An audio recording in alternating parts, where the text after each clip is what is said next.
Are you running a website? But what happens when your visitors need help and you are not online? In that case, you can use AI Chatbot in your WordPress site to support your visitors.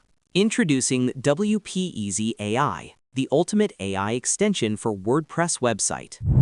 With this AI plugin, you can set up a chatbot to provide real-time support and assistance to your website visitors, which comes with fully customization options.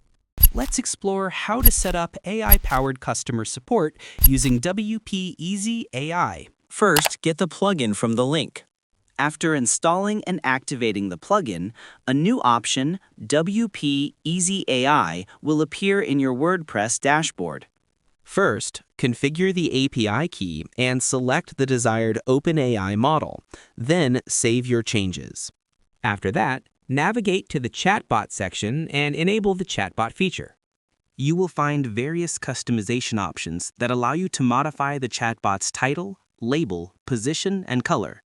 You can also add a welcome message, help text, and pre-built messages for your visitors. After making your changes, make sure to save your settings. Now your chatbot is ready to provide customer service to your visitors.